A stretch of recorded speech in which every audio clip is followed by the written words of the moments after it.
തിരക്കുകളുടെ ഒരു കല മുഖത്ത് കാണുന്നുണ്ട് അല്ലേ? അല്ലെ, കലയുടെ തിരക്കെന്ന് കേട്ടിട്ടുണ്ട്, പക്ഷെ തിരക്കിന്റെ കല. ഇവിടെ നിന്ന് എന്ത് വാങ്ങിയാലും ഒരു സമ്മാനം ഉറപ്പ്. 100 രൂപയ്ക്ക് ചേഞ്ച് വാങ്ങിയിട്ട് സമ്മാനത്തിന് വെയിറ്റ് ചെയ്തവനാണ് ഇവൻ. ഉത്തരവാദിത്വം അറിവില്ലായ്മ കൂടുന്തോറും മറന്നു പോകുന്ന മഹാസാധനം. പൊന്നിന്റെ വൺ സൈഡിൽ പൂപ്പലു കേറി അയ്യാ കണ്ണാടി ചില്ലിലിരിക്കണ് ചീഞ്ഞതുപോലെ. Once upon a time, once upon a time, once upon a time, once upon a time. എല്ലാ പ്രിയപ്പെട്ട പ്രേക്ഷകർക്കും നമസ്കാരം. ഇത് ഫൺസ് അപ്പോൺ എ ടൈം കലിപ്പനും കാന്താരയും. അപ്പോൾ ലോകമെമ്പാടുമുള്ള മലയാളികളുടെ സ്ക്രീൻ ടൈമിന്റെ ഭാഗമായിരിക്കുകയാണ് നമ്മുടെ ഷോ. നിങ്ങൾക്ക് മാത്രമല്ല, ഒരുപാട് നല്ല സ്റ്റാൻഡപ്പ് കോമഡി മേഖലയിൽ കഴിവ് തെളിയിക്കാൻ ആഗ്രഹിക്കുന്ന സ്ത്രീകൾക്കും പുരുഷന്മാർക്കും ഒരു വലിയ വേദി കൂടി ഒരുക്കുകയാണ് നമ്മുടെ ഷോ. ഇനി നമുക്ക് സ്വാഗതം ചെയ്യാം നമ്മുടെ പ്രിയപ്പെട്ട ജഡ്ജസ്, നമ്മുടെ chief judge. Let's welcome Ramesh Pisharody. നമുക്ക് ഏറെ സ്നേഹത്തോടെ സ്വാഗതം ചെയ്യാം. ഒരുപാട് സിനിമകളിലൂടെ, ഏകദേശം പറയുകയാണെങ്കിൽ ഒരു 3 ദശാബ്ദകാലങ്ങളായിട്ട് നമുക്ക് നല്ല നല്ല കഥാപാത്രങ്ങളിലൂടെ നമുക്ക് പ്രിയങ്കരനായി മാറിയിരിക്കുന്ന ഷാജു ശ്രീധർ.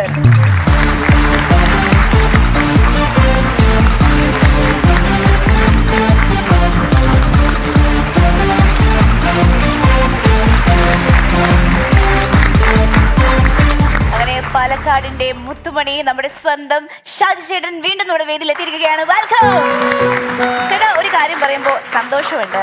ആ തിരക്കുകളുടെ ഒരു ക്ഷീണമല്ല, ഒരു കല മുഖത്ത് കാണുന്നുണ്ട് അല്ലേ? അല്ലേ രവി ചേട്ടാ? ഞാൻ തിരക്കിന്റെ കല ഞാൻ ആദ്യമായിട്ട് കേൾക്കുന്ന വാക്കാണ്. പുതിയതായി ഉണ്ടാക്കിയതാണ്. പറഞ്ഞ ഉദ്ദേശിച്ച കാര്യം മനസ്സിലായി. അത് നല്ല തിരക്കുള്ളതിന്റെ ഒരു ലാഞ്ചന മുഖത്ത് കാണുന്നുണ്ട്. കലയുടെ തിരക്കെന്ന് കേട്ടിട്ടുണ്ട്, പക്ഷെ തിരക്കിന്റെ കല. ഈ ഷാജി പറ്റി ഒരുപാട് പേർക്ക്, ഈ ഏറ്റവും പുതിയ സിനിമ കാണുന്ന ആളുകൾക്ക് ഷാജി ചേട്ടൻ ഇപ്പൊ എല്ലാ സിനിമകളുടെയും ഭാഗമാണ്. ഒരുപാട് സിനിമകളിലുണ്ട്. ഷാജി ചേട്ടൻ ഒരു മിമിക്രി ആർട്ടിസ്റ്റ് ആയിരുന്നു എന്നോ ഒന്നും പലർക്കും അറിയില്ല. കാരണം ഞാൻ ഈയിടയ്ക്കൊക്കെ ആലോചിച്ച ഒരു കാര്യം, ഈ ഷാജി ചേട്ടന്റെ വിഷ്വൽ റെക്കോർഡ്സ്, മിമിക്രി കളിക്കുന്ന വിഷ്വൽ റെക്കോർഡ്സ് വളരെ കുറവാണ്. നിങ്ങൾ തപ്പിയാലൊന്ന് ഏതെങ്കിലും സ്റ്റേജിൽ നിന്ന് പുള്ളി മിമിക്രി കളിക്കുന്നത് കിട്ടാൻ പാടാ. അതൊക്കെ എവിടെയാണ് കുഴിച്ചു മൂടിയത്? അന്ന് ആരും എടുത്തില്ലെന്ന് തോന്നുന്നത് കാര്യമായിട്ട്. അന്നത്തെ കാലത്ത് എന്ന് പറയുമ്പോഴത്തേക്കും പഴയ വീഡിയോസ് ഒക്കെ ഇപ്പൊ യൂട്യൂബിലൊക്കെ ഉണ്ട്. പ്രസാദേട്ടന്റെ ഒക്കെ അടക്കമുള്ള വീഡിയോസ്. അല്ല, പ്രസാദേട്ടന്റെ കൂട്ടത്തിൽ ഷാജി ഉണ്ടായിട്ടില്ല. ആ ഗ്രൂപ്പിൽ ഏറ്റവും കൂടുതൽ വരുന്നത് പ്രസാദേട്ടന്റെയൊക്കെയാണ് തോന്നുന്നു. കെ എസ് പ്രസാദിന്റെ കൂട്ടത്തിലാണ് ഈ കാസറ്റുകൾ ഏറ്റവും കൂടുതൽ വന്നത്. ഈ സിനിമാല അങ്ങനെയുള്ള പരിപാടികളുടെ സംഘത്തിലാണ് മറ്റുള്ളവരുണ്ട്. ഈ 2 സംഘത്തിലും ഇല്ലാത്തൊരു മിമിക്രിക്കാരനായിരുന്നു ഷാജി ചേട്ടൻ. എന്നാൽ ഈ സംഘത്തിലൊക്കെ വലിയ ഇൻവോൾവ്മെന്റ് ഉണ്ടായിരുന്നു, വരൂലായിരുന്നു. എന്താ പറയാ, ഗസ്റ്റ് പോലും വരികയല്ല. പുള്ളിക്ക് വേറെ തിരക്കുകളും വേറെ പരിപാടികളും ഒക്കെ ആയിട്ട് അന്നേ ആ വഴി ഈ വഴി അങ്ങ് പോവുക, അന്നേ പ്രേമിക്കുക, കല്യാണം കഴിക്കുക, ആ വഴിക്ക് പോവുക, അങ്ങനെയുള്ള പരിപാടികളില് മിമിക്രി ഒരു സൈഡിൽ കൂടെ പോവുകയും ബാക്കിയുള്ള കാര്യങ്ങൾ പ്രാധാന്യം. വളരെ ഹാപ്പി ആയിട്ട് ജീവിക്കുകയാണ്. വലിയ നർമ്മബോധമുള്ള ആളാണ്. വലിയ നർമ്മബോധമുള്ള ആളെന്ന് പറഞ്ഞാല് പൊതുവെ നമ്മൾ എന്തെങ്കിലും നർമ്മം നമുക്ക് സമൂഹത്തിൽ നിന്നൊക്കെ കിട്ടിയാൽ ഇത് വിളിച്ച് പങ്കുവെക്കാവുന്ന ചുരുക്കം ചില ആളുകളുണ്ട്. നമ്മൾ പറഞ്ഞിട്ട് അങ്ങോട്ടും ഇങ്ങോട്ടും കുറേ നേരം ചിരിക്കുന്ന, ഞാൻ ഷാജി ചേട്ടനെ വിളിക്കും, ചിലപ്പോൾ പ്രചാരനെ വിളിക്കും, ഷാജി ചേട്ടനെ വിളിക്കും. ഇവരോടൊക്കെ പറഞ്ഞാൽ നമ്മൾ എത്ര ക്രൈമുള്ള നർമ്മവും, കാരണം അതിനകത്തൊരു ക്രൂരതയുണ്ട്. ചില തമാശകൾ നമ്മൾ പുറത്ത് പറയാനോ അങ്ങനെയൊന്നും പാടില്ല. അതിന്റെ ആ നർമ്മം മാത്രം എടുത്ത് ചിരിക്കാൻ പറ്റുന്ന ഒരാളെന്ന് പറയുന്നത് ഷാജി ചേട്ടനൊക്കെയാണ്. അങ്ങനെയുണ്ട്. അത് എനിക്ക് ഏറ്റവും കൂടുതൽ നർമ്മം ആസ്വദിക്കുമ്പോഴാണ് നമുക്ക് പറയാൻ പറ്റുന്ന ഒരു പരിധി വരെ. അപ്പൊ വിഷുവിന്റെ ഒരു കോള് വരുമ്പോൾ ഒരുപക്ഷെ സന്തോഷമാണോ സങ്കടമാണോ സങ്കടം പറയാൻ വിളിക്കാറില്ല, പക്ഷെ പറയാൻ പോകുന്നതെങ്കിലും ഞാൻ ഫോൺ എടുക്കുന്നത് തന്നെ ചിരിച്ചുകൊണ്ടായിരിക്കും. കാരണം വെച്ചാൽ നമുക്കത് അറിയാം എന്തെങ്കിലും കാര്യങ്ങൾ പറയാനുണ്ട്. അപ്പൊ നമുക്കത് ഷെയർ ചെയ്യാൻ പറ്റാന്നുള്ളതാണല്ലോ. ചിലർക്കത് വേദനിക്കും, പക്ഷെ ഈ പറയുന്ന രീതിയിൽ അത് ആരോടും പറയാൻ പറ്റാത്ത കാര്യങ്ങൾ ഷെയർ ചെയ്യുന്ന സൗഹൃദമാണ്. അതായത് ഇപ്പൊ ഈ ഇടയ്ക്ക് നോക്കുമ്പോൾ ഒരു ഉദാഹരണം പറയാം. ഒരു റീൽസ് ചെയ്തിരിക്കുകയാണ് എടുത്തത്, വളരെ പോപ്പുലർ ആയ ഒരു സീനിന്റെ ലിപ്സിങ്ക് മുഴുവൻ പോയി കിടക്കുകയാണ്. ഒട്ടും ശരിയല്ല. അങ്ങനെയൊന്നും അല്ല റീലിൽ ഒരു സംഭവം ചെയ്യേണ്ടത്. വെറുതെ ഇങ്ങനെയൊക്കെ കാണിച്ച് ചെയ്തേക്കാണ്. അപ്പൊ ഇത് നമ്മൾ അയച്ചു കൊടുത്തു കഴിഞ്ഞാല് നമ്മൾ ആ ലിപ്സിങ്ക് വിട്ടിട്ട് പുള്ളിയുടെ കാറിലിരുന്ന പുള്ളി ചെയ്യുന്നത്. ഷാജി ചേട്ടൻ തിരിച്ചു പറയും, എടാ ഞാനത് കണ്ടു, പക്ഷെ അവൻ ആ സ്റ്റിയറിംഗിൽ കൈ വെച്ചതിനകത്തൊരു ചെറിയ പ്രശ്നമുണ്ട്. അപ്പൊ ഞാൻ തിരിച്ച് വേറെ, പക്ഷെ ആ കാറിന്റെ ലൈറ്റ് ഇപ്പുറത്തെ സൈഡിൽ നിന്ന് വന്നതിന്റെ പ്രശ്നമുണ്ടെന്നൊക്കെ പറഞ്ഞിട്ട് ആ മെയിൻ തെറ്റ് ഇഗ്നോർ ചെയ്തുകൊണ്ട് വേറെ കുറേ തെറ്റുകൾ കണ്ടുപിടിച്ച്, ഞാൻ അതാ പറഞ്ഞ അതിനകത്തൊരു ചെറിയ ക്രൈമുണ്ട്, ഇപ്പൊ ആള് സാധാരണക്കാരൻ ചെയ്യുന്നതാണല്ലോ. പക്ഷെ അങ്ങനെ പറയുന്നതിനുള്ള ചുരുക്കം ചില ആളുകളിൽ ഒന്നാണ് ഷാജി ചേട്ടൻ എന്ന് പറയുന്ന ആൾ. ഷാജി ചേട്ടന്റെ ഒരുപാട് പുതിയ വിശേഷങ്ങളിൽ ഒരു വിശേഷം ഞാനിപ്പോ പറയാം.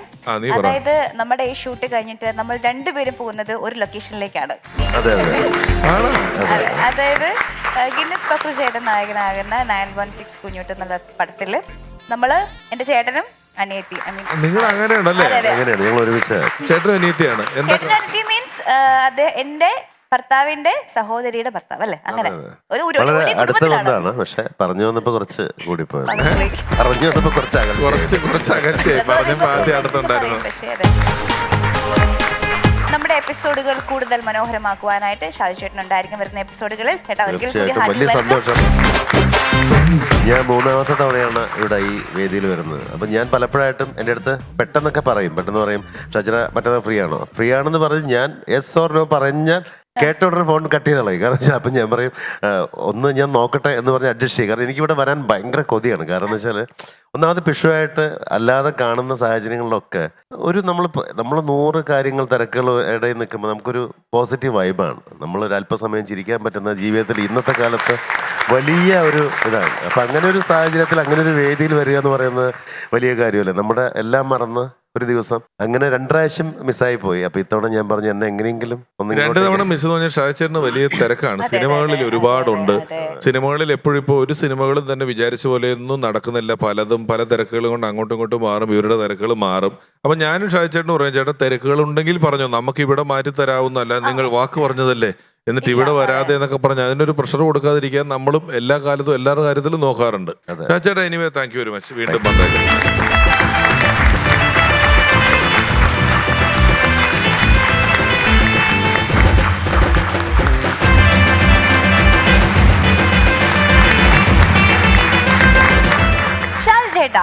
ഹലോ ഹലോ അല്ല ഇവിടെ ഞാൻ എത്തിയിട്ടുണ്ട്. ഞാൻ എനിക്ക് കാണാവുന്ന ദൂരത്തുണ്ട് ആള്. ഞാനൊന്ന് സംസാരിച്ചു നോക്കട്ടെ. എന്താ കേട്ടോ, സംസാരിച്ചു നോക്കട്ടെ. കുഴപ്പമില്ല, ഞാൻ പറഞ്ഞ എങ്ങനെയായാലും ഞാൻ സമ്മതിപ്പിക്കും ഉറപ്പായിട്ടും. പിന്നെ ആളിവിടെ ഉണ്ട്. ഞാൻ പിന്നെ കൊടുക്കാം. ആദ്യം സംസാരിക്കട്ടെ. നമസ്കാരം. നമസ്കാരം. ഷാജു എനിക്കറിയാം. നമസ്കാരം. എന്നെ മനസ്സിലായില്ലേ? അജയൻ വടയേക്കാട്. എനിക്കറിയാം. ഞാൻ നിങ്ങളുടെ ക്ഷേത്രത്തിൽ പരിപാടിക്ക് വന്നിട്ടുണ്ട്. സാറ് പണ്ട് ക്യാമറയൊക്കെ ചെയ്യാൻ പോകത്തില്ലായിരുന്നോ? പിന്നെ എനിക്കറിയാം. ഞാനിപ്പോ ഓർക്കുന്നുണ്ടായിരുന്നു. അതല്ല ഷാജുവിന് ഞാൻ പരിപാടി തന്നിട്ടുണ്ടോ? ഇല്ല എനിക്ക് തന്നിട്ടില്ല. ഭാഗ്യം. ഞാനേ ഈ പരിപാടിയൊക്കെ കൊടുക്കുന്ന ആളാ. വടയേക്കാട്ട് ക്ഷേത്രത്തിലെ കമ്മിറ്റിക്കാരനാണ്. അപ്പൊ ഞാനിവിടെ വന്നതേ ഞങ്ങളുടെ ക്ഷേത്രത്തില് 8ാം ഉത്സവത്തിനൊരു ഡാൻസ് വേണം. കഴിഞ്ഞ വർഷം വന്നത് ശോഭനയാ. അതിന്റെ മുമ്പത്തെ വർഷം ലക്ഷ്മി ഗോപാലസ്വാമി. അതിന്റെ മുമ്പത്തെ വർഷം മേതിൽ ദേവിക. അങ്ങനെ ഒരുപാട് ഫേമസ് ആയിട്ടുള്ള ആൾക്കാരെ വന്നത്. അപ്പൊ ഇപ്രാവശ്യം ദേവപ്രശ്നം വെച്ച് കഴിഞ്ഞപ്പോ നമ്മൾക്ക് തെളിഞ്ഞു വന്നത് ഡയാനയുടെ ഡാൻസ് വേണമെന്നാ. അപ്പൊ ഡയാനയ്ക്ക് ഒഴിവുണ്ടാവുമെന്ന് അറിയാൻ വേണ്ടിയിട്ടാണ് ഞാൻ വന്നത്. അല്ല ഞാൻ ചോദിക്കട്ടെ, ദേവപ്രശ്നമൊക്കെ വെച്ചിട്ടാണോ നിങ്ങളവിടെ ആരുടെ ഡാൻസ് വേണമെന്നൊക്കെ തീരുമാനിക്കുന്നത്? അതല്ല, അതിന്റെ ഒരു ഗുട്ടൻസ് അതല്ല. കഴിഞ്ഞ വർഷവും അതിന്റെ മുമ്പത്തെ വർഷവും ഒരുപാട് ആൾക്കാർ വന്നു. ഫേമസ് ആൾക്കാരല്ലേ, നിലം തൊടാത്ത ആൾക്കാർ, നിറച്ച ആൾക്കാര്. അപ്പൊ ഈ ആൾക്കാർ വന്നപ്പോ ഉന്തും തള്ളും ബഹളവും പ്രശ്നവും ഒക്കെ ഉണ്ടായി. എങ്ങനെ ഉണ്ടായി കഴിഞ്ഞപ്പോ പോലീസ് അധികാരികൾ വന്നിട്ട് പറഞ്ഞു ഇവിടെ ഇങ്ങനത്തെ പരിപാടി വെക്കാൻ പറ്റില്ല എന്ന് പറഞ്ഞു. പോലീസ് അധികാരികൾ വന്നിട്ട് അവർ നിർദ്ദേശിച്ച പേരാണ് ഈ ഡയാനയുടെ പേര്. ദേവപ്രശ്നത്തിൽ പറഞ്ഞാണോ ഡയാനയുടെ പേര്? ദേവൻ എന്നാണ് ഈ SIയുടെ പേര്. അയാൾ പ്രശ്നം തീർക്കാൻ വേണ്ടിട്ട് പറഞ്ഞാണ് ഈ അതാണോ ദേവപ്രശ്നം? അത് കാരണം എന്താന്ന് വെച്ച് കഴിഞ്ഞാല് ഈ ഡയാനയുടെ ഡാൻസ് ആവുമ്പോ അധികം ആൾക്കാരൊന്നും വരില്ലല്ലോ. ഡയാനയും ഡയാനയുടെ പക്കമേളക്കാർ മാത്രമേ ഉണ്ടാവുള്ളൂ. അപ്പൊ അതുകൊണ്ട് പ്രശ്നങ്ങളൊക്കെ ഒഴിവാക്കാൻ വേണ്ടിയിട്ടാണ്. അപ്പൊ ഞങ്ങളുടെ അമ്പലത്തിലേ ഈ ഉത്സവത്തിന്റെ കൂടെ 2-3 സ്റ്റാൻഡപ്പ് കോമഡി കൂടി വെച്ചാൽ കൊള്ളാന്നുണ്ട്. അത് നല്ലതാ. ഞാൻ എപ്പോഴും നമ്മുടെ ഇവിടെയുള്ള ആളുകൾക്ക് അവസരം കിട്ടുന്നത് ഞങ്ങൾക്ക് വലിയ സന്തോഷമാണ്. ഞാൻ ഈ ഇവിടെ ഇരുന്നിട്ടേ നല്ല സ്റ്റാൻഡപ്പ് കോമഡിക്കാരെ സെലക്ട് ചെയ്യുന്നതിന് കുഴപ്പമുണ്ടോ? അല്ല, അവിടെ അങ്ങനെ ഇരിക്കുന്നതിനെ കുറിച്ച് നമുക്കൊരു ഷാരടിക്കാൻ പരിപാടിയൊക്കെ തന്നിട്ടുള്ള ഒരാളാണ്. വന്ന വഴി മറക്കരുത്. അല്ല ശരി, ഇരുന്നോളൂ. ആവശ്യമില്ല അലമ്പുണ്ടാക്കായിരുന്നു. ഇല്ല, ഞാൻ ഉണ്ടത്തില്ല. ഇവിടുത്തെ കാര്യങ്ങളിലൊന്നും ഇടപെടരുത്. നല്ല ഡാൻസ് ഒക്കെ പഠിച്ചു വെച്ചോട്ടോ, സിനിമാറ്റിക് ഡാൻസ്. ഓക്കെ.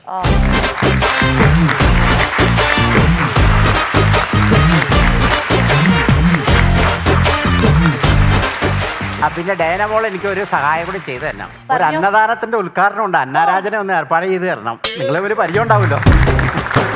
ചോദിച്ചു നോക്കാം. ആ ഞാൻ നമ്മുടെ പ്രേക്ഷകരോട് തുടക്കത്തിൽ തന്നെ പറഞ്ഞിരുന്നു നമ്മുടെ ഫ്ലോറിൽ സ്റ്റാൻഡപ്പ് കോമഡിക്ക് നല്ല ഒരു വേദിയാണ് ഒരുക്കി കൊടുക്കുന്നതെന്ന്. പക്ഷേ ഇവിടെ മാത്രമല്ല, പുറത്തെ പരിപാടികളിലേക്കുള്ള അവസരങ്ങളും ഇവിടെ നിന്നും ഉണ്ടാകുന്നുണ്ട്. അതിനുവേണ്ടി അജയൻ ചേട്ടൻ അടക്കമുള്ള ആൾക്കാരുടെ നമ്മുടെ ഒപ്പം ഉണ്ട്. ഇന്നത്തെ മത്സരങ്ങൾ തുടങ്ങുന്നു. നമുക്ക് പ്രാവശ്യം 2 കലിപ്പന്മാരാണ്. Let's welcome them, Mithun and Soubin.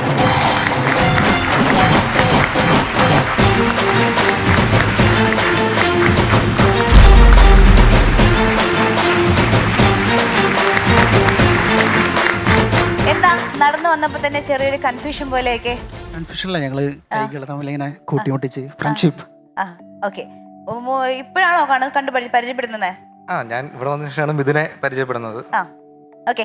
ചേട്ടാ, സോബിൻ നമ്മുടെ 3rd സീസണിൽ അത്യാവശ്യം നല്ല പെർഫോമൻസുകളൊക്കെ കാഴ്ചവെച്ചൊരു വ്യക്തിയാണ്. ചെയ്തിട്ടുണ്ട്. ഓർക്കുന്നുണ്ടല്ലോ അല്ലേ? യെസ്. അപ്പൊ മിഥുൻ നമ്മുടെ മുന്നത്തെ സീസണിൽ വന്നിട്ടുണ്ട് അല്ലേ? Season 2 yes. അപ്പൊ വീണ്ടും സ്വാഗതം മിഥുൻ.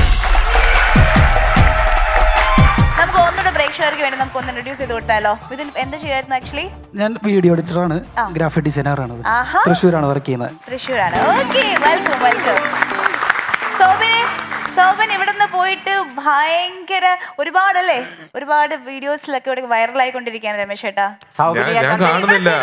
ഞാൻ കാണുന്നില്ല. അവരാ ചെയ്യുന്നതൊക്കെ നിങ്ങൾക്കല്ലേ അയച്ചു തരുന്നുള്ളൂ, നമുക്കാരും അയച്ചു തരുന്നില്ല, കാണുന്നില്ല.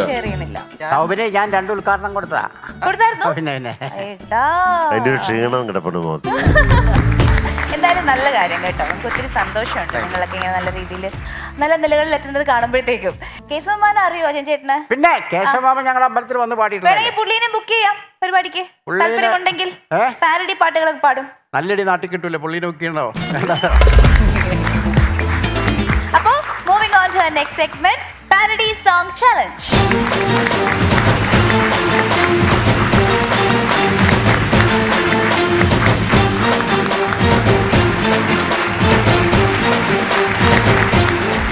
നമസ്കാരം.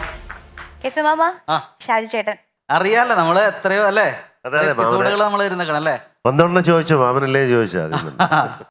നമ്മള് പരിപാടി വന്നിട്ടുണ്ട്. വന്നപ്പോ K7 ആയിരുന്നു, സ്റ്റേജിൽ കയറിയപ്പോ K7 ആയിരുന്നു, പരിപാടി കഴിഞ്ഞപ്പോ K7 ആയിരുന്നു.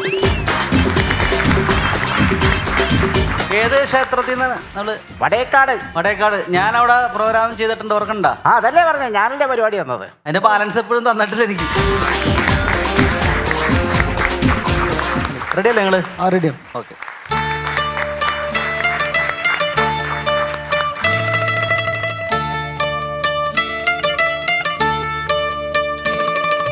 പെണ്ണിന്റെ വൺ സൈഡിൽ പൂപ്പലു കേറി, അയ്യാ കണ്ണാടി ചില്ലിലിരിക്കണ് ചീഞ്ഞതുപോലെ. കണ്ടില്ലേ വൈകുന്നേരം ചായയുടെ കൂടെ പയ്യെ തിന്നാൻ കൊടുക്കണ വടയിൽ ഫംഗസ് വേറെ.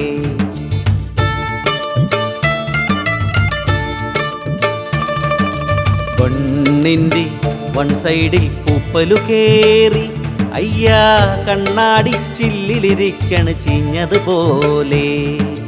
കണ്ടില്ലേ വൈകുന്നേരം ചായയുടെ കൂടെ പയ്യെ തിന്നാൻ കൊടുക്കണ വടയിൽ ഫംഗസ് വേറെ.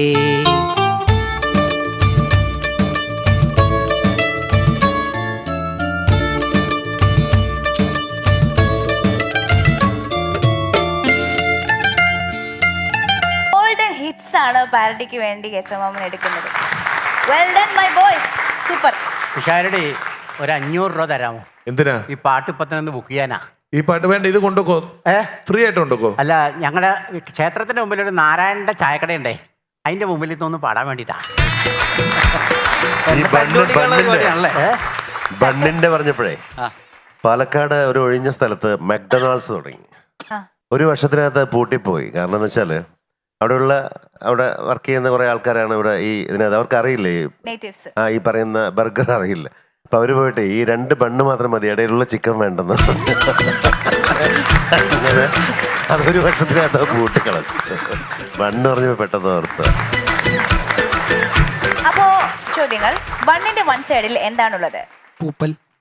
Correct. പൊളിച്ചു.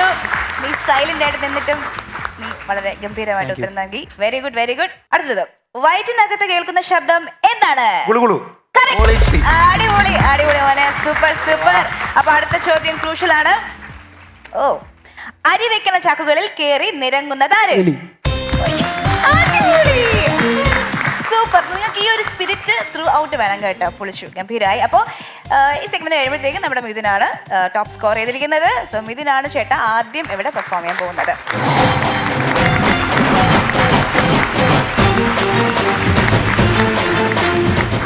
നമസ്കാരം. എൻ്റെ സംസ്കാരമായതുകൊണ്ട് എല്ലാവർക്കും ഹായ്. ഈ സ്റ്റാൻഡപ്പ് കോമഡികളിൽ ഒട്ടുമിക്ക ആൾക്കാരും പറയുന്നൊരു കാര്യമാണ്, എൻ്റെ വീടിൻ്റെ അപ്പുറത്തെ ദാമോദരൻ ചേട്ടൻ തെങ്ങിൽ കയറിയപ്പോഴേ മുണ്ടഴിഞ്ഞു പോയി. ഞാൻ 2ാം ക്ലാസ്സിൽ പഠിക്കുമ്പോൾ എൻ്റെ കൂട്ടുകാരൻ ചെങ്ക് ട്രൗസറിൽ അപ്പിയിട്ടു. അങ്ങനെയുള്ള കുറേ അബദ്ധങ്ങൾ. ശരിക്കും ഈ അബദ്ധങ്ങളൊക്കെ അവരുടെ അബദ്ധങ്ങളാണോ? ഒരിക്കലുമല്ല. ഈ സ്റ്റാൻഡപ്പ് കോമഡി ചെയ്യുന്നവരെ അബദ്ധങ്ങളായിരിക്കും അതൊക്കെ. അങ്ങനെ അബദ്ധങ്ങൾ അന്വേഷിച്ച് ഞാൻ എൻ്റെ നാട്ടിലേക്ക് ഇറങ്ങി, എൻ്റെ വീട്ടുകാരുടെ ഇടയിലേക്ക് ഇറങ്ങി, എൻ്റെ ഫ്രണ്ട്സിൻ്റെ ഇടയിലേക്ക് ഇറങ്ങി. എനിക്കൊന്നും തന്നെ കിട്ടില്ല. അങ്ങനെ വിഷമിച്ചിരിക്കുമ്പോൾ എൻ്റെ അമ്മ എന്നോട് വന്നിട്ട് പറയാ, എടാ മോനെ, നീ എന്തിനാ വിഷമിക്കണേ? നിനക്ക് നിൻ്റെ അബദ്ധങ്ങൾ തന്നെ പറഞ്ഞൂടെ? അങ്ങനെ അബദ്ധങ്ങളെ പറ്റി പറയുമ്പോൾ എൻ്റെ പേര് മിഥുൻ. കേരളത്തിൻ്റെ നടുക്ക് നിന്നാണ് ഞാൻ വരുന്നത്, തൃശ്ശൂരിൽ നിന്ന്. അങ്ങനെ ഒരു ദിവസം എൻ്റെ അച്ഛൻ എൻ്റെ അടുത്ത് വന്നിട്ട് ഒരു 1500 രൂപ തന്നിട്ട് എന്നോട് പറഞ്ഞു, എടാ നീ നമ്മുടെ സുഭാഷ് ഏട്ടൻ്റെ കല്യാണത്തിന് പോകണം. എൻ്റെ വീടിൻ്റെ അടുത്തുള്ള ചേട്ടനാണ് സുഭാഷ് ഏട്ടൻ്റെ കല്യാണത്തിന് പോകണം. ഈ 1500 രൂപ നീ അവിടെ മറക്കാതെ വെക്കണം, നിന്റെ ഉത്തരവാദിത്തം എന്ന് പറഞ്ഞു. ഞാനത് കൈ നീട്ടി സ്വീകരിക്കുക. കാരണം എനിക്ക് വീട്ടിൽ ഭയങ്കര പരാതിയാണ്, എനിക്ക് ഉത്തരവാദിത്തം ഇല്ലെന്ന്. അങ്ങനെ ഞാൻ ഈ കല്യാണം മറക്കാതിരിക്കാൻ വേണ്ടിയിട്ട് ഒരു പേരങ്ങ് ഇട്ടു, ഓപ്പറേഷൻ സുഭാഷ്. അങ്ങനെ ഓപ്പറേഷൻ സുഭാഷിൻ്റെ ഭാഗമായിട്ട് ഞാൻ പിറ്റേന്ന് നേരത്തെ എണീക്കുന്നു, പുതിയ ഷൂസ്, പുതിയ പാൻറ്, പുതിയ ഷർട്ട്, അങ്ങനെ എല്ലാം ഇട്ടിട്ട് ഞാൻ നേരെ കല്യാണത്തിന് ചെല്ലുക. അവിടെ ചെന്നപ്പോൾ നാദസ്വരം കൊട്ടിക്കൊണ്ടിരിക്കുന്നു, സുഭാഷ് ഏട്ടൻ കെട്ടിക്കൊണ്ടിരിക്കുന്നു. അങ്ങനെ ശരിക്കും ഒരു പ്രിയദർശൻ മൂവി പോലെ ഭയങ്കര കളർഫുള്ളായിട്ടൊരു കല്യാണം. അങ്ങനെ ഞാൻ നേരെ, എനിക്കാണെങ്കിൽ ഈ കൊതിവെള്ള പ്രശ്നമുള്ളതുകൊണ്ട് ഞാൻ ആദ്യത്തെ പന്തിയിൽ നിന്നിരുന്നു. അങ്ങനെ ചോറ് വന്നു, സാമ്പാർ വന്നു, കറികൾ വന്നു, എല്ലാം വന്നു. അപ്പോൾ എനിക്കൊരു കാര്യം ഓർമ്മ വന്നു, ഓപ്പറേഷൻ സുഭാഷ്. ഞാൻ നേരെ ചെന്ന് പൈസ അങ്ങോട്ട് വെച്ചു. എന്നിട്ട് പറഞ്ഞു, തൈവിളപ്പിൽ ഒരളി 1500 രൂപ. എനിക്ക് ഭയങ്കര സന്തോഷമായി രമേശ് ചേട്ടാ, കാരണം ആദ്യമായിട്ടാണ് അങ്ങനെ ഉണ്ടാവണതേ. എന്നിട്ട് ആ ഗെയിമോട് കൂടി ഞാൻ അച്ഛനെ ഫോൺ വിളിക്കുക, അച്ഛാ, ഉത്തരവാദിത്തം അറിവില്ലായ്മ കൂടുന്തോറും മറന്നു പോകുന്ന മഹാസാധനം, അലഞ്ഞിട്ടുണ്ട് അതിൻ്റെ പേര്. മുൾമുനയിൽ പബ്ജിയുടെ തീരത്ത് നിൽക്കുമ്പോഴാണ് പെട്ടെന്നൊരു ഉൾവിളി ഉണ്ടാകുന്നത്, എന്തിനാ സുഭാഷ് ഏട്ടൻ്റെ കല്യാണത്തിന് പോകാൻ, എന്തിനാ ഉത്തരവാദിത്തം കാണിക്കാൻ. ആവശ്യം അറിയിച്ചപ്പോൾ പന്തലിൽ പിരിവയ്ക്കാൻ പറഞ്ഞു. ഇൻസ്റ്റഗ്രാം റീല് മാത്രം കാണുന്നവൻ്റെ ഒട്ടക്കീശയിൽ നിന്നുണ്ട്. അങ്ങനെ അബദ്ധങ്ങളെ പറ്റി പറഞ്ഞ അമ്മയെ മനസ്സിൽ ധ്യാനിച്ച് ആ കാശ് അങ്ങോട്ട് വെച്ചു. ഖബറും കി ജിന്ദഗി ജോ 1500 രൂപ ഹേ. മുഴുവിപ്പിക്കാൻ പറ്റില്ല, പെണ്ണിൻ്റെ അച്ഛൻ ചേർത്ത് അങ്ങോട്ട് പിടിച്ചു. പൈസ എഴുതിയ മാവൻ ഫ്ലാറ്റ്. അങ്ങനെ ഇത് അച്ഛനോട് വിളിച്ചു പറഞ്ഞപ്പോൾ അച്ഛനോട് ഒറ്റ ചോദ്യം, എടാ റിസപ്ഷൻ 5 മണിക്കല്ലേ, നീ ആരെണ്ണാക്കലുണ്ടാ കാശ് കൊണ്ട് വെച്ച് നേരത്തെ നിന്ന്? അപ്പോഴാണ് എനിക്ക് മനസ്സിലായത്, ഞാൻ സുഭാഷ് ഏട്ടൻ്റെ പെണ്ണിൻ്റെ വീട്ടിലാണ് കാശ് കൊണ്ട് വെച്ചേക്കണത്. ചെക്കൻ്റെ വീട്ടിൽ വെക്കണതിന് വരെ നേരെ പെണ്ണിൻ്റെ വീട്ടിൽ മനസ്സിലുണ്ട്. അങ്ങനെ അപ്പോൾ തന്നെ ഈ നേരത്തെ ഞാൻ പറഞ്ഞല്ലോ ഈ പ്രിയദർശൻ മൂവി ആയിരുന്നത്, അതങ്ങോട്ട് നേരെ മാറി ലിജോ ജോസ് പല്ലിശ്ശേരിയുടെ ചുരുളിയിലേക്ക് അങ്ങോട്ട് കടന്നു. പിന്നെ എനിക്കൊന്നും ഓർമ്മില്ല അച്ഛൻ എന്താ പറഞ്ഞത്. 60 കാലഘട്ടങ്ങളിലെ തെറികൾ ഞാൻ ഒറ്റയിരിപ്പിനെ അങ്ങോട്ട് കേട്ടു.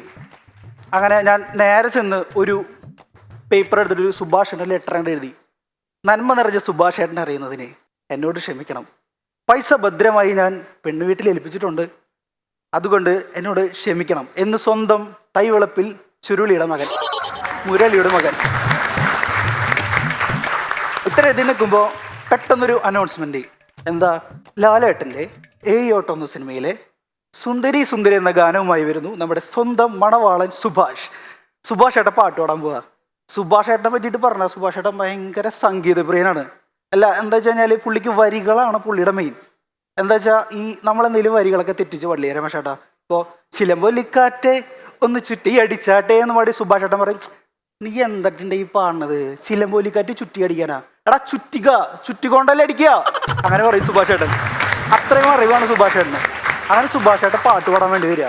സുഭാഷ് ഏട്ടൻ അങ്ങോട്ട് തുടങ്ങി, സുന്ദരി ആഹാ അടിപൊളി, എല്ലാവരും പറഞ്ഞു സുഭാഷേ അടിപൊളി കിഡിലൻ. പക്ഷെ കരോക്കെ അത് തുടങ്ങിയില്ല. സുഭാഷ് ഏട്ടൻ മനസ്സിലായി എന്തോ പ്രശ്നമുണ്ട്. സുഭാഷ് ഏട്ടൻ പതറാതെ പറഞ്ഞു, സുന്ദരി ഒന്നുടാണ്ട് വാ. പറയല്ല, എല്ലാവരും അവിടെ ചിരി അങ്ങോട്ട് തുടങ്ങി. ചിരി എന്ന് പറഞ്ഞാൽ ജാതി ചിരി, കല്യാണ വീട് മൊത്തം ചിരി. ഞാൻ നോക്കുമ്പോൾ സുഭാഷ് ഏട്ടൻ ഈ കുഞ്ഞ പിള്ളേര് കരയില്ലേ, ഈ പാണ്ടിലൂരൊക്കെ കയറ്റം കയറി പോണ പോലെ അങ്ങനെ കരഞ്ഞോണ്ടിരിക്കുക സുഭാഷ് ഏട്ടൻ. എനിക്ക് ഭയങ്കര സങ്കടമായി. അപ്പോൾ എനിക്ക് ഒരു കാര്യം ഓർമ്മ വന്നത്, ഇതാണ് ശരിക്കും ഓപ്പറേഷൻ സുഭാഷ്, അതല്ല ഓപ്പറേഷൻ സഭാഷ്. നമ്മളെല്ലാവരും പാട്ട് പാടുന്ന ആൾക്കാരാണല്ലേ, എല്ലാവരും പാട്ട് പാടില്ലേ? ചേട്ടൻ പാട്ട് പാടില്ലേ? പണ്ടൊക്കെ പാട്ട് പാടി മഴ പെയ്ക്കാൻ നമ്മൾ കേട്ടിട്ടുണ്ട്. ഇന്ന് പാട്ട് പാടി റിവ്യൂ വരെ ചെയ്യിക്കുന്നുണ്ട്. പിന്നെ പാട്ടിനെ പറ്റിയിട്ട് കൂടുതൽ പറയുകയാണെങ്കിൽ എൻ്റെ നാട്ടിൽ ഒരു മാപ്പിളപ്പാട്ട് പാടുന്ന ഒരു മജീദൊക്കെ ഉണ്ട്. പുള്ളി ഏത് പാട്ട് പാടിയാലും മാപ്പിളപ്പാട്ട് പോലെയാണ്. കണ്ണേ കലൈമാനെ കണ്ണിമയിലെന്ന് ഇതുവരെ വളരെ ശരിയായിരിക്കും. കണ്ടേനുനൈ നാനേ, ഇതാണ് പുള്ളിയുടെ ഒരു മീറ്റർ. പിന്നെ ഭയങ്കര പാട്ട് ഭയങ്കര മിക്സായിട്ട് പാടുന്ന ഒരാളുണ്ട്. വായിക്ക് തോന്നിയത് കോതയ്ക്ക് പാട്ട് എന്നുള്ള രീതിയിലാണ് അവർ പാടുക. ഉണ്ണി നിനക്ക് വേണ്ടി എങ്ങോ കാത്തു നിൽപ്പു മിഴിനീർക്കിനാവിലൂർന്നതെന്തേ. ഇത് രണ്ട് പാട്ടാ, അതവർക്ക് അറിയ പോലുമില്ല. പണ്ട് മൂളിപ്പാട്ട് പാടിയ പലരും ഇന്ന് സ്മൂളിൽ പാട്ടാണ് പാടുന്നത്. പിന്നെ ഈ പാട്ടുകളുടെയും എല്ലാവരെയും അബദ്ധങ്ങൾ നമ്മൾ ഒരുപാട് കണ്ടു. ഈ അബദ്ധങ്ങളുടെയൊക്കെ ഒരു അടുത്ത ഒരു ന്യൂജൻ വേർഷനാണ് സ്റ്റാൻഡപ്പ് കോമഡി എന്ന് പറയുന്നത്. അതുകൊണ്ട് നിങ്ങളുടെ എല്ലാവരും ലൈഫിൽ ഒരുപാട് അബദ്ധങ്ങൾ സംഭവിക്കട്ടെ എന്ന് ഞാൻ ആശംസിക്കുകയാണ്. ജയ് സ്റ്റാൻഡപ്പ് കോമഡി.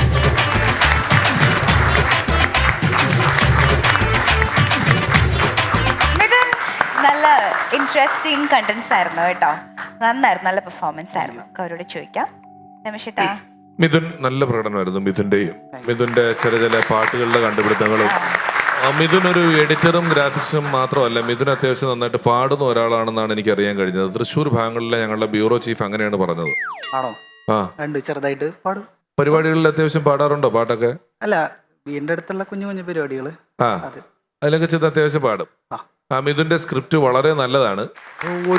ഒരു അല്പം കൂടെ കങ്ങിയൊക്കെ ഇട്ട് മിഥുൻ ഇതിന്റെ ഒരു ഓർഡർ ഉണ്ടല്ലോ, നമ്മൾ കഥ പറയുന്നതിന്റെ ഒരു ഓർഡർ, ഇന്നത് കഴിഞ്ഞ് ഇന്നത് കഴിഞ്ഞ് ഇന്നത് എന്ന് പറയുന്നതിന്റെ ഒരു ചെറിയ, അതിനെ അങ്ങനെ ക്രമത്തിൽ ഓർക്കാൻ മിഥുൻ്റെ ഒരു ചെറിയ പാടുണ്ട്. അത് നമുക്ക് കാണുമ്പോൾ മനസ്സിലാവുന്നുണ്ട്.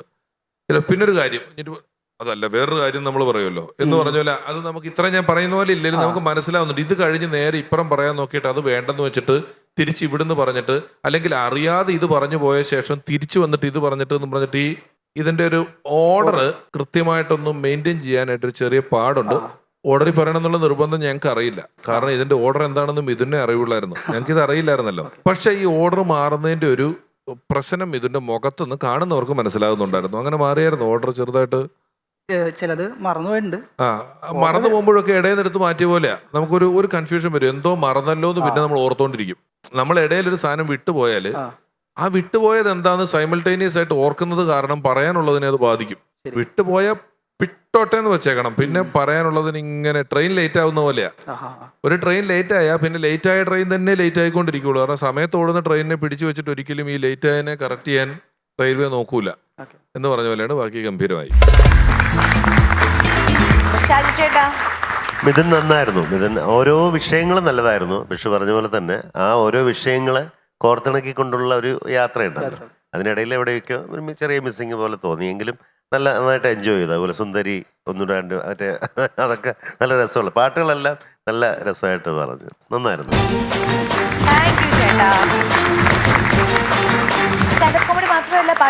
പാട്ടുണ്ടല്ലോ, മനസ്സിലായി കാണുമല്ലോ. അപ്പൊ നമുക്ക് രണ്ട് കാര്യത്തില് നെയ്യപ്പം നിന്ന രണ്ടുണ്ട് കാര്യം എന്ന് പറഞ്ഞാൽ സ്റ്റാൻഡപ്പ് കോമഡിയും ചെയ്യാം, പാട്ടും പാടാം കേട്ടോ. അപ്പൊ ഇപ്പോഴേ ബുക്ക് ചെയ്തിരിക്കുന്നു, അഡ്വാൻസ് കൊണ്ടുവന്നില്ല.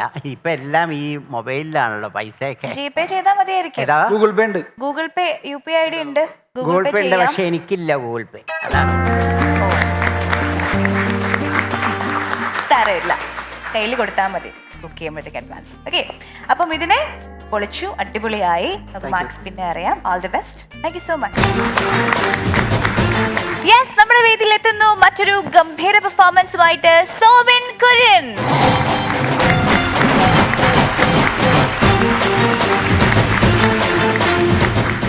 ഹായ് ചേട്ടാ, ഈ Elon Musk, Bill Gates, Shahrukh Khan, Ramesh Pisharody ഇങ്ങനെയുള്ളവരൊക്കെ ഇത്രയും പോപ്പുലർ ആകാനുള്ള റീസൺ എന്താ അറിയാമോ? എനിക്കുള്ളതുപോലെ ഒരു കൂട്ടുകാരൻ ഇവർക്കില്ലാത്തതുകൊണ്ടാണ്.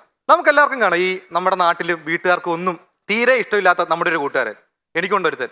ഇവനോടൊരു 10 മിനിറ്റ് സംസാരിച്ച് കഴിഞ്ഞു കഴിഞ്ഞാൽ നമുക്ക് തോന്നും ഇവൻ ഈ ബുദ്ധി എന്ന് പറഞ്ഞ സാധനം ടാഗ് ചെയ്യാൻ പോയിട്ട് #ടാഗ് ഇട്ടൊന്നും മെൻഷൻ പോലും ചെയ്തിട്ടില്ലെന്ന്. അച്ചാദ്യം പണ്ടതായിരിക്കും. ചേട്ടാ, ഞങ്ങളുടെ അടുത്തൊരു കടയിൽ ഒരു ബോർഡുണ്ട്, ഇവിടെ നിന്ന് എന്ത് വാങ്ങിയാലും ഒരു സമ്മാനം ഉറപ്പ്. അങ്ങനെ എല്ലാവരും അവിടെ പോയി മേടിക്കാറുണ്ട്. ഈ ബോർഡ് കണ്ടിട്ട് അവിടെ ചെന്ന് 100 രൂപയ്ക്ക് ചേഞ്ച് വാങ്ങിയിട്ട് സമ്മാനത്തിന് വെയിറ്റ് ചെയ്തവനാണ് ഇവൻ. ഇതൊക്കെ ചെറുത്. കഴിഞ്ഞ ദിവസം ഞങ്ങളൊരു ട്രിപ്പിന് പോയി. ഈ റീസെൻ്റ്ലി ഞങ്ങളൊരു ട്രിപ്പിന് പോയപ്പോൾ ഞാൻ പറഞ്ഞാ വെള്ളച്ചാട്ടത്തിന് അവിടെ ഇറങ്ങാൻ വേണ്ടിയിട്ട് ഞാൻ തോർത്തെടുത്തില്ല, നീ ഒരു തുണിക്കട കാണുമ്പോൾ നിർത്തണമെന്ന് പറഞ്ഞതേ ഉള്ളൂ. ഇവനൊരു ബുട്ടീക്ക് ചെന്ന് തോർത്ത് ചോദിച്ചു. ചേട്ടാ, ഈ പോയി ചോദിച്ചതാ പോട്ടെ, ആ ഡിസൈനർ തൻ്റെ കരിയറിൽ ഇങ്ങനൊരു ചോദ്യം വിചാരിച്ചിട്ട് പോലും ഉണ്ടാവില്ല. ഈ ബുദ്ധിയില്ലായ്മ ഒരു അലങ്കാരമായി കൊണ്ടു നടക്കുന്നതോ പോട്ടെ, ഇവൻ്റെ കോഴിത്തരമാണ് അൺസഹിക്കബിൾ. അതായത് ഒരു ക്വാളിറ്റി ഇല്ല. ഇവൻ ഡയാനെ പോലും ഇവൻ വായി നോക്കി കളയും. അങ്ങനെ ഒരുത്തൻ. നമ്മളൊക്കെ നമ്മുടെ ഒരു കരിയർ ചൂസ് ചെയ്യുന്നത് എങ്ങനെ? ഒന്നിലേക്ക് ഗൂഗിൾ ചെയ്യും, അല്ലെങ്കിൽ ഒരു കരിയർ ഗൈഡൻസ് ക്ലാസ്സിന് പോവും, അതും അല്ലെങ്കിൽ അറിയാവുന്ന ആരോടെങ്കിലും ചോദിക്കും. ഇവൻ മാട്രിമോണി സൈറ്റിൽ ഒരു അക്കൗണ്ട് ഉണ്ടാക്കിയിട്ട് അതിൽ ഏത് ജോബ് ഇടുമ്പോഴാണ് ഏറ്റവും കൂടുതൽ പെണ്ണുങ്ങളുടെ റിക്വസ്റ്റ് വരുന്നത് നോക്കിയിട്ട് ആ ജോബിന് പോകാൻ വേണ്ടി വെയിറ്റ് ചെയ്തവനാണ് ഇവൻ. ഇവൻ്റെ കോഴിത്തരം കാരണം ആക്ച്വലി ഇവൻ്റെ കരിയർ വരെ മാറിപ്പോകേണ്ടതായിരുന്നു. കാരണം ഇവൻ 10ാം ക്ലാസ്സിൽ പഠിക്കുമ്പോൾ ഇവൻ്റെ വീട്ടുകാർ പറഞ്ഞ് ഇവൻ എപ്പോഴും അനിമൽ പ്ലാനറ്റാണ് കാണുന്നത്, അതുകൊണ്ട് ഇവനെ വെറ്റിനറി മെഡിസിൻ വിടാമെന്ന്. ഇവൻ്റെ വീട്ടുകാർ ഇവൻ അനിമൽ പ്ലാനറ്റ് കാണുന്നേ കണ്ടിട്ടുള്ളൂ. തൊട്ടടുത്ത ചാനൽ ഫാഷൻ TV ആണെന്നുള്ളത് ഇവർ ശ്രദ്ധിച്ചിട്ടില്ല. പക്ഷേ കുറച്ചുകൾ കഴിഞ്ഞപ്പോൾ ഇവൻ്റെ വീട്ടുകാർക്ക് മനസ്സിലായി ഇവൻ്റെ നോട്ടം ആനിമേലിലല്ല ആൻറ്റിമേലാണെന്ന്. അതോടെ ആ പ്ലാൻ അവർ ഡ്രോപ്പ് ചെയ്തു. പക്ഷേ ഈ കോഴിത്തരം ആയിട്ട് നടക്കുന്ന ഒരു ഫ്രണ്ടിനെ കൊണ്ടുള്ള ഏക ഉപയോഗം എന്ന് പറഞ്ഞാൽ ഞാൻ മനസ്സിലാക്കിയ കാര്യം, ഈ കോഴിത്തരം ചെയ്യുന്നവർക്കായിരിക്കും ഏറ്റവും കൂടുതൽ ലൈൻ സെറ്റ് ആവുന്നത്. അതായത് ഇവൻ്റെ ഒരു ലൈൻ ബ്രേക്കായി അടുത്ത് സെറ്റ് ആകാൻ വേണ്ടി വിത്തിൻ 7 to 10 ബിസിനസ് ഡേയ്സ് എടുക്കത്തുള്ളൂ. ഇവൻ്റെ എത്രാമത്തെ ഒരു ലൈനിൻ്റെ കൂടെ സിനിമയ്ക്ക് പോയപ്പോൾ ഇവൻ എന്നെ വിളിച്ചു. ഞാൻ സിനിമയല്ലേ പോയേക്കാന്ന് പറഞ്ഞു പോയി. ചേട്ടാ, ഒരു സിനിമയുടെ റിവ്യൂ കണ്ട് ഏറ്റവും മോശം സിനിമയ്ക്ക് പോകുന്ന ഏക കാറ്റഗറി എന്ന് പറയുന്നത് ഈ കപ്പിൾസ് ആയിരിക്കും. കാരണം തിയേറ്ററിൽ ആൾ കാണത്തില്ലല്ലോ. പിന്നെ ഇവര് ഇരിക്കാൻ വേണ്ടി ഒരു പ്രത്യേക സീറ്റും ബുക്ക് ചെയ്യും. ഏതാണെന്നറിയാമല്ലോ? ഏതാ? Corner seat. എടാ മോനെ, നിനക്ക് ഇതൊക്കെ അറിയാലേ. അതായത് കോർണർ സീറ്റിലായിരിക്കും ഇവർ എപ്പോഴും ഇരിക്കുന്നത്. സിനിമ തുടങ്ങി നായകൻ കെട്ടിപ്പിടിക്കുമ്പോൾ ഇവനും കെട്ടിപ്പിടിക്കുന്നത്, നായകൻ കിസ് അടിക്കുമ്പോൾ ഇവനും കിസ് അടിക്കുന്നത്. അതായത് സ്ക്രീനിന്റെ റിഫ്ലക്ഷനൊക്കെ എനിക്ക് സീറ്റ് കാണാം. ഇതിൽ ഏത് സീൻ നോക്കണം എന്നുള്ള കൺഫ്യൂഷനില്ല ഞാൻ. പക്ഷെ അന്നാണ് ചേട്ടാ എനിക്ക് മനസ്സിലായത് ഈ സെൻസർ ബോർഡിന്റെ ഒരു ഗുണം. അല്ലായിരുന്നെങ്കിൽ ആ നൂൺ ഷോയുടെ കൂടെ ഇവന്റെ ഷോയും കൂടെ ഞാൻ കാണേണ്ടി വന്നേരെ. സത്യത്തിൽ ഞാനിപ്പോൾ ഇത്രയൊക്കെ നിങ്ങളോട് പറയുമ്പം നിങ്ങൾ വിചാരിക്കും ഞാനിതൊക്കെ ചുമ്മാ സ്റ്റാൻഡപ്പ് കോമഡിക്ക് വേണ്ടി ഇവനെ കുറിച്ച് കയറ്റി അടിക്കുന്നതാണ്. സത്യമായിട്ടല്ല. ഈ കസ്റ്റമർ കെയറിലെ വിളിക്കുന്ന ചേച്ചിമാർ ഒരു ശല്യമായിട്ട് നമ്മൾ അവരെ ബ്ലോക്ക് ചെയ്യാറുണ്ട്, റിപ്പോർട്ട് ചെയ്യാറുണ്ട്. പക്ഷെ കസ്റ്റമർ കെയറിലെ ചേച്ചി ബ്ലോക്ക് ചെയ്ത ആദ്യത്തെ വ്യക്തി ഇവനായിരിക്കും. കാരണം ഡേറ്റ പ്ലാന്റെ കാര്യം പറയാൻ വന്ന ചേച്ചിയോട് വൈകിട്ട് എന്താ പ്ലാൻ എന്ന് പറഞ്ഞു കഴിഞ്ഞാൽ പിന്നെ അവർ ബ്ലോക്ക് ചെയ്യാതെ വേറെ എന്തോ ചെയ്യും. ഞാൻ തീരുമാനിച്ചേട്ടാ, ഇവനുമായിട്ടൊക്കെ നടന്നു കഴിഞ്ഞാൽ ഞാൻ ഒരിക്കലും നന്നാകാൻ പോകുന്നില്ല. ഞാൻ ഇങ്ങോട്ടുള്ള ഫ്രണ്ട്ഷിപ്പ് എങ്ങനെയും കട്ട് ചെയ്യണം. സത്യം പറയാമല്ലോ, എൻ്റെ ജീവിതത്തിൽ ഞാൻ നഷ്ടപ്പെടണമെന്ന് ആഗ്രഹിച്ച 2 കാര്യങ്ങളേ ഉള്ളൂ. ഒന്ന് എൻ്റെ വെർജിനിറ്റിയും, 2 ഇവനോട്ടുള്ള ഫ്രണ്ട്ഷിപ്പോ. 2 എന്നെ കിട്ടി ഇതുവരെ പോയിട്ടില്ല. അപ്പോൾ എവിടെയും ഞാൻ കണ്ടു, റീലിലെന്തോ എവിടെയോ ഞാൻ കണ്ടു. അതായത് നമ്മൾ ഈ കൊടുത്ത പൈസ തിരിച്ചു ചോദിച്ചു കഴിഞ്ഞാൽ നമ്മുടെ ഫ്രണ്ട്ഷിപ്പ് കട്ടാകും. ഈ ഫ്രണ്ട്ഷിപ്പിനുള്ള ബന്ധം അത്രേ ഉള്ളെന്നൊക്കെ. എന്നാൽ അങ്ങനെങ്കിലും പോട്ടെ എന്ന് കരുതി ഞാൻ പറഞ്ഞടാ, നീ എന്നോട് മേടിച്ച കാശല്ലേ എനിക്ക് തിരിച്ചു തരണം, അതെനിക്ക് തന്നവരും എനിക്ക് കാശിന് ടൈറ്റ് ആണെന്ന്. ഇവൻ ഓക്കെ എന്നൊക്കെ പറഞ്ഞു പോയിട്ട് ഇവരെനിക്ക് ഇൻസ്റ്റാഗ്രാമിൽ ഒരു റീൽ ഷെയർ ചെയ്തേക്കുന്നു. ഇവൻ്റെ തന്നെ എൻ്റെ ഈ റീലിന് വിജയമല്ലേ കമൻറ്റ് ചെയ്യുവാണെങ്കിൽ ഞാൻ തിരിച്ചു കൊടുക്കാനുള്ള പൈസ എല്ലാം തിരിച്ചു കൊടുക്കുന്നു. ഈ ഒരു ഫ്രണ്ട് എന്ന് പറഞ്ഞാൽ എങ്ങനെ ഉണ്ടാവണം? അറ്റ്ലീസ്റ്റ് നമ്മളെ സപ്പോർട്ട് ചെയ്യണം, അതും അല്ലെങ്കിൽ നമ്മളെ മോട്ടിവേറ്റ് എങ്കിലും ചെയ്യണം. ഇവരിൽ നിന്ന് അതൊന്നും ഉണ്ടായിട്ടില്ല.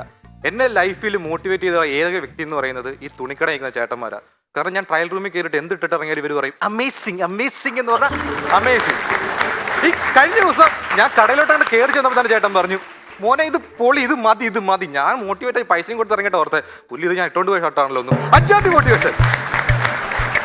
ഞാൻ തീരുമാനിച്ചേട്ടാ ഇവനുമായിട്ടൊന്നും നടന്നിട്ട് കാര്യമൊന്നുമില്ല. ഞാൻ ഇവനോടുള്ള കമ്പനിയൊക്കെ വിട്ട് ഒരു ധ്യാനമൊക്കെ കൂടി അങ്ങ് നന്നാൻ വേണ്ടി തീരുമാനിച്ചു. ധ്യാനമൊക്കെ കൂടി എല്ലാം കഴിഞ്ഞപ്പോഴേക്കും എനിക്ക് സഹായിക്കാനുള്ളൊരു ത്വരയാണ്. സഹായം എന്നൊക്കെ പറഞ്ഞു കഴിഞ്ഞാൽ പരസഹായം. അതിപ്പോൾ ഒരു ഒച്ച കഴിഞ്ഞ് പോയി കഴിഞ്ഞാൽ ഞാൻ എടുത്തിട്ട് 10 സെൻറ്റിമീറ്റർ ഫ്രണ്ടിലോട്ട് ഇട്ട് കളയും. അമ്മാതിരി സഹായം. ഞാൻ ധ്യാനം കൂടി നേരെ വീട്ടിൽ വന്ന് ഒരു കാർഡ്ബോർഡിനകത്ത് ഡ്രസ്സെല്ലാം വാരി കൂട്ടിയിട്ട് ഞാൻ എൻ്റെ അപ്പൻ്റെ കൊടുത്തിട്ട് പറഞ്ഞു, അപ്പം നമ്മുടെ നാട്ടിലെ ഏതെങ്കിലും പട്ടിണി പാവങ്ങൾക്ക് ഈ ഡ്രസ്സൊക്കെ ഡൊണേറ്റ് ചെയ്യണം. എൻ്റെ ക്രെഡിറ്റ് പോലും എനിക്ക് വേണ്ട, അപ്പൻ എടുത്തോളാൻ. അപ്പം അതേപോലെ പെട്ടി എനിക്ക് തിരിച്ചു വന്നിട്ട് പറഞ്ഞിട്ടാ, മോനെ നിന്റെ ഷർട്ടിൻ്റെ സൈസ് പാകമാകുന്ന ഒരു പട്ടിണി പാവങ്ങളും നമ്മുടെ നാട്ടിലില്ലെന്ന്. സംഭവം ബോഡി ഷെയ്മിങ് ആണെങ്കിലും അതിൽ കാര്യമുള്ളതുകൊണ്ട് ഞാൻ അപ്പനോടൊന്നും പറഞ്ഞില്ല. പക്ഷേ ഈ ധ്യാനം കൂട്ടിയിട്ടൊന്നും ഞാനായിട്ടുള്ള ഫ്രണ്ട്ഷിപ്പ് ഒന്നും വിട്ടില്ല. കാരണം മനിതനുണർന്നു കൊള്ളത് മനിതർ കാതലാണോ? അല്ല, കാര്യമൊന്നുമല്ല. ഇനി എങ്ങാനും ഞാനായിട്ടുള്ള ഫ്രണ്ട്ഷിപ്പ് വിട്ടിട്ട് ഇവനെങ്ങാനും നന്നായി പോയി നാട്ടുകാർ പറത്തില്ല ഞാനായിരുന്നു പിഴയെന്ന്. സോ അത് അതിനും താണ്ടി പുനിതമായത്. Thank U.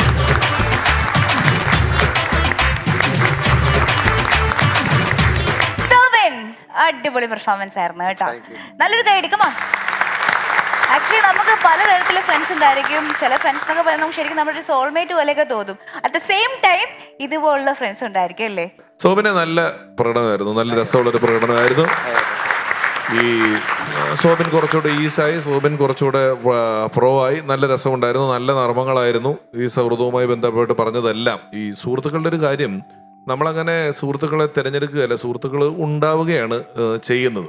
ഏതാണ്ട് ഒരേ താല്പര്യമുള്ളവർ തമ്മിൽ, ഞാൻ പലതവണ പറഞ്ഞിട്ടുണ്ട്, നമ്മളൊരു സ്കൂളിൽ കൊണ്ട് 10-40 പിള്ളേരെ ചേർത്ത് കഴിഞ്ഞാൽ കുറച്ച് ദിവസം കഴിയുമ്പോൾ പഠിക്കുന്നവന്മാർ ഒരു ഗ്രൂപ്പ്, പഠിക്കാത്തവന്മാർ ഒരു ഗ്രൂപ്പ്, ഓട്ടോമാറ്റിക്കലി നമ്മൾ അങ്ങനെ ചില ആളുകൾ തമ്മിൽ സൗഹൃദമാകും. പക്ഷേ choose your friends and choose your enemies wisely എന്ന് പറയും. വലിയ പ്രാധാന്യമുണ്ട് ഇവർക്ക്. നമ്മളെപ്പോഴും എല്ലാ മനുഷ്യരും ഈ കൂട്ടത്തോട് പ്രത്യേക താല്പര്യമുള്ളവരാണ്. പൊതുജനങ്ങളുടെ അഭിപ്രായത്തോട്, പൊതുവായ കാര്യങ്ങളോട് എപ്പോഴും ഇഴുകിച്ചേരുക, അതാണ് സമൂഹത്തിന് ഏറ്റവും അനുരൂപനായവൻ എന്ന് വിചാരിക്കുന്നൊരു സ്വഭാവമുണ്ട്. അപ്പം നമ്മുടെ കൂട്ടുകാരെങ്ങനെയാണോ ഏതാണ്ടൊക്കെ നമ്മൾ അതുപോലെ തന്നെ ആയിരിക്കും, ആവാനുള്ള സാധ്യത വളരെ കൂടുതലാണ്. അപ്പോൾ ഗംഭീരമായി കേട്ടോ. സോബിൻ നന്നായിരുന്നു. സോബിൻ നല്ല രസമായിരുന്നു. സോബിൻ തിയേറ്ററിൽ കാമുകി കാമുകന്മാരുടെ എന്തൊരു കാര്യം പറഞ്ഞില്ലേ, ഇവിടെ ഭയങ്കര കൈഡിയായിരുന്നു പിള്ളേരെല്ലാം. എക്സ്പീരിയൻസ്. അതിന് ഒരാൾ ആൻസർ പറഞ്ഞെന്ന് തോന്നുന്നു അല്ലേ? ഇത് പറഞ്ഞപ്പോഴാണ് ഒരു കാര്യം ഓർത്തത്. നമ്മള് പണ്ട് ട്രൂപ്പിലുണ്ടായിരുന്ന ഒരു പഴയ ഒരു ട്രൂപ്പിനകത്ത് ഒരു ഗായിക ഉണ്ടായിരുന്നു. അപ്പം അവരുടെ ട്രൂപ്പിലുള്ള ഒരു 5 പേരുമായിട്ട് നല്ല ഫ്രണ്ട്ഷിപ്പാണ്. പക്ഷെ ഈ 5 പേർക്കും പ്രണയമുണ്ട്. മാഞ്ചാലിയെ പോലെ ഇവരെല്ലാവരും ഒരുമിച്ചാണ് നടക്കുന്നത്, ഇവരുടെ കൂടെ നടക്കുന്നത്. ഈ പറയുന്ന അവളെ ഒരു സിനിമയ്ക്ക് കൊണ്ടുപോകണമെന്ന് ആഗ്രഹമുണ്ട്. അപ്പോൾ ഒരുമിച്ച് ഒറ്റയ്ക്ക് കൊണ്ടുപോയാൽ പ്രശ്നമാകുന്നുണ്ട്. ഒരു 5 പേരും കൂടെ കൊണ്ടുപോയിട്ട് ആളില്ലാത്ത തിയേറ്ററിൽ പോയാലേ ഈ അടുത്തിരിക്കാൻ മാറി മാറി ഇരുന്നാലും ഇവർക്ക് ഒന്ന് മുട്ടി ഉരുമി ഒക്കെ ഇരിക്കാമെന്ന് വിചാരിച്ച് കൊണ്ടുപോയി ഒരു പടം സെലക്ട് ചെയ്തു.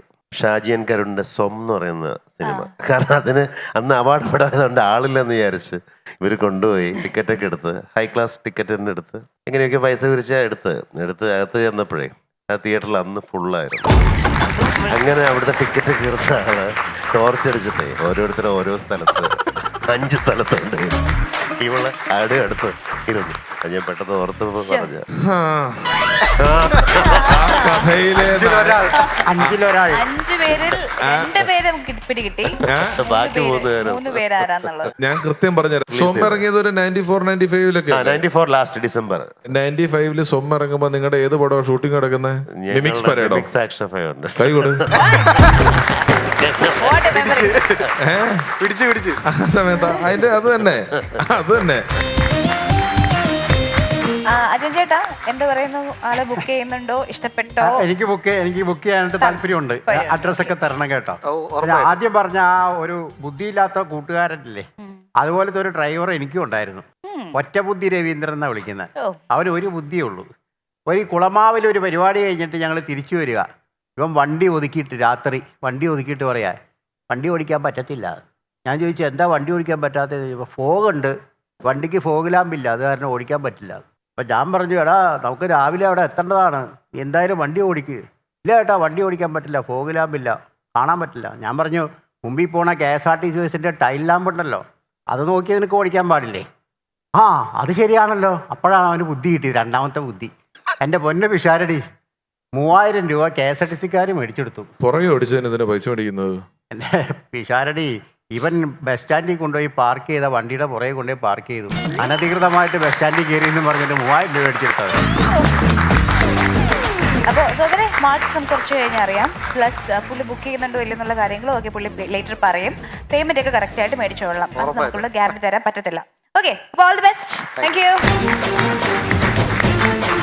അപ്പൊ മാർക്ക് പറയുന്നതിന് മുമ്പ് മിഥുൻ പാടും വീടിനടുത്തുള്ള പ്രദേശങ്ങളിൽ എന്നൊക്കെ പറഞ്ഞല്ലോ. ഏത് തരം പാട്ടാണ് മിഥുൻ പാടുന്നത്? ഞാൻ സിനിമാ പാട്ടുകൾ പാടാറുണ്ട്, പക്ഷെ കൂടുതലും ഈ ഇവിടുത്തെ നമ്മുടെ കേശവ മാമന്റെ പാട്ടുകൾ ഭയങ്കര ഇഷ്ടമാണ് എനിക്ക്. അതുകൊണ്ട് എനിക്ക് പുള്ളിയുടെ ഒരു പാട്ട് പാടാൻ ഭയങ്കര ഇഷ്ടം. കേശവ മാമന്റെ പാട്ട് പാടാൻ ഇഷ്ടമുള്ള ഒരാൾ. അപ്പൊ ഞങ്ങൾക്ക് സിനിമാ പാട്ട് വേണ്ട, അത് മതി. സിനിമാ പാട്ടിന്റെ രീതിയിലുള്ള വിഷാംശമോരോ പഴത്തോടിലും തേച്ചു പിടിപ്പിച്ചു ഹേമന്ത് തന്നൊരു ഫ്രൂട്ട് സലാഡിൽ കാർബണിൻ്റെ ഹോർമോണുകൾ എൻ്റെ വൈഫിൻ്റെ പ്രാർത്ഥന ഒന്നു മാത്രം ജീവിച്ചിരിക്കുന്നു ഞാൻ ഭൂമിക്ക് ഭാരമായി. കേശവമാമൻ ഇത് കേട്ട തുള്ളിച്ചാടം കേട്ടോ. അങ്ങനെ ഒരു ഫാൻ ബോയ് ഇങ്ങനെ ഈ ഫ്ലോറിൽ വന്ന് അങ്ങനെ ശരിക്കും നമ്മൾ വരികൾ ശ്രദ്ധിക്കുന്നത് ഇപ്പോഴാണ്. മറ്റേ പാടുമ്പോ ആ ഒരു ഓളത്തില് കേശവമാമനെ ആസ്വദിച്ച് പോകും. വരികൾ ശ്രദ്ധിക്കുക. അല്ല, കേശവമാമൻ ഒരുപാട് ഫാൻസ് ഉണ്ട്. എന്നോട് പല സിനിമാ നടന്മാരും നടിമാരും ഒക്കെ കാണാപ്പാടം പഠിച്ച് ഒരുപാട് പാട്ടുകൾ പാടുന്ന ആൾക്കാരുണ്ട്. കേശവമാമന്റെ പാട്ടുകൾ പാടുന്ന വലിയ സ്റ്റാറുകളുണ്ട്. അത്യാവശ്യം രക്ഷയില്ലാത്ത ഘട്ടങ്ങളില് അത് കേശവമാമൻ നിങ്ങളുടെ പരിപാടിയിലുള്ള മറ്റേ മാനത്ത് പറക്കുന്ന കാക്കി എന്നൊക്കെ പാട്ടൊക്കെ പറഞ്ഞിട്ടാണ് ആൾക്കാർ അദ്ദേഹത്തിനെ പറ്റി പറയുന്നത്. മഞ്ജുവാരി ഇവിടെ വന്നിരുന്നപ്പോ കേശവമാമനെ കൊണ്ട് ആമാശയം എന്നുള്ള പാട്ട് പാടിക്കുകയും മുഴുവനായിട്ട് അതിനോടൊപ്പം ഇരുന്ന് പാടുകയും ചെയ്തിട്ടുണ്ട്. സത്യത്തിൽ ഈ പാരഡി സോങ് എന്ന് പറയുന്ന ഒരു ഏരിയ തന്നെ അവസാനിച്ചു എന്ന് തോന്നുന്നിടത്തുനിന്ന് കിളുത്ത് വന്ന് മുളച്ച് വളർന്ന് വടവൃക്ഷമായി മാറിയ ഒരാളാണ് കേശവമാമൻ. പിന്നെ അദ്ദേഹം പാരഡിക്ക് എടുക്കുന്ന പാട്ടുകൾ വളരെ മനോഹരമായിട്ടുള്ള അതിഗംഭീര പാട്ടുകളാണ്. അദ്ദേഹത്തിന് അത്യാവശ്യം നന്നായിട്ട് പാടാനുള്ള കഴിവുണ്ട്. അങ്ങനെ എല്ലാം കൂടെ കൂടിയിട്ടാണ് ഇത് കയറി അങ്ങ് നന്നായിരിക്കുന്നത്. ഇപ്പൊ പല പാട്ടുകളിലെ ഒറിജിനൽ പാട്ട് ഞങ്ങൾ മറന്നിരിക്കുകയാണ്. പണ്ട് നമ്മള് എനിക്ക് തോന്നുന്ന ഒരു 93 കാലഘട്ടങ്ങളിലൊക്കെ ഇവിടുത്തെ എല്ലാ സ്റ്റുഡിയോയിലും പാരഡി മാത്രമായിരുന്നു. അതായത് ഞാനൊക്കെ എല്ലാ സ്റ്റുഡിയോയിലും രാവിലെ തുടങ്ങി റെക്കോർഡിങ് സാജു ഓരോരുത്തർ ഓരോ സ്റ്റുഡിയോയിലുണ്ടാവും.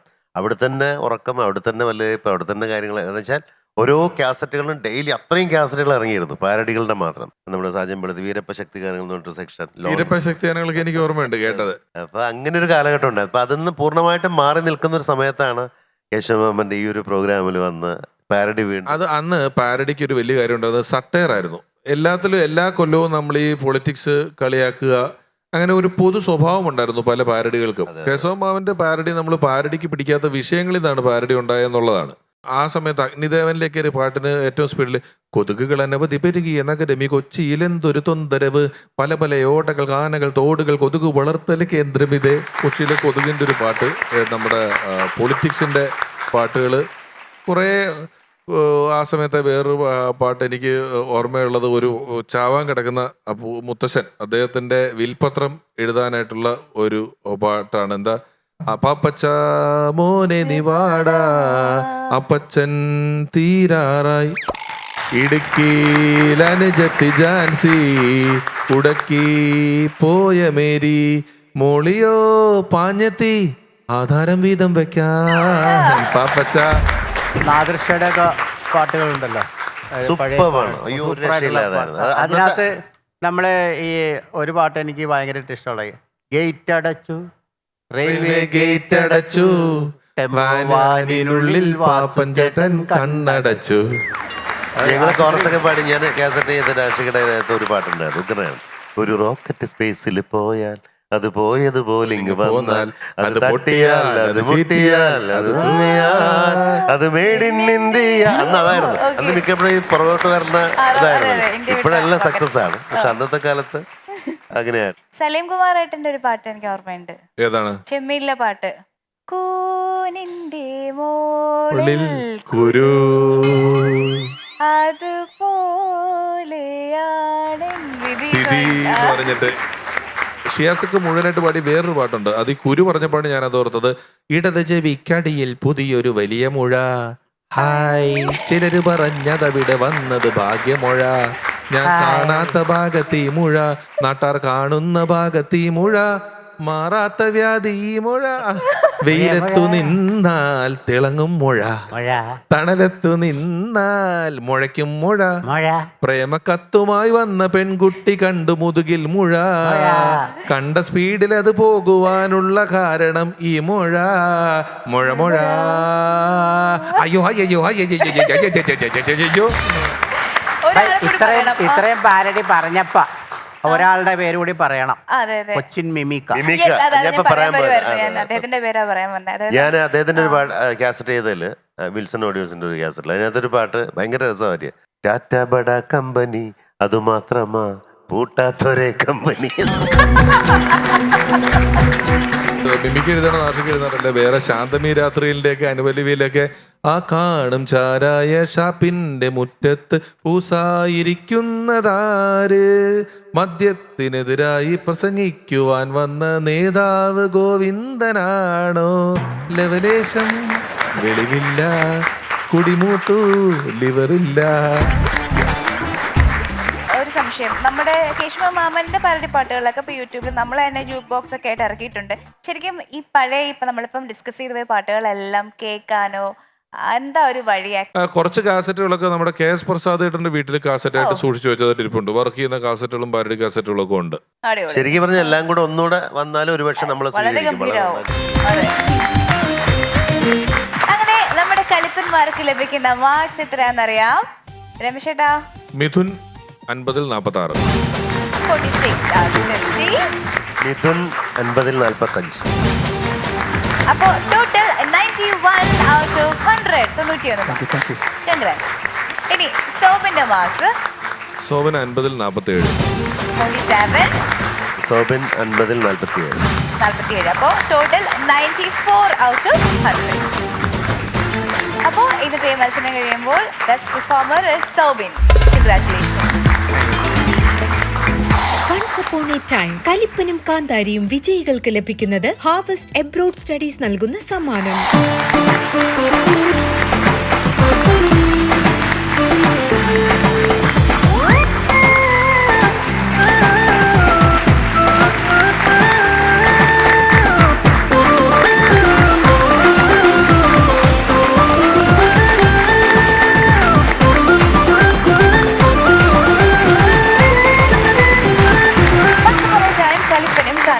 അങ്ങനെ ഇവിടെ പൂർണ്ണമാവുകയാണ്. നമുക്ക് എല്ലാവർക്കും വീണ്ടും കാണാം മറ്റൊരു മനോഹരമായ എപ്പിസോഡിലൂടെ. Until then, bye bye.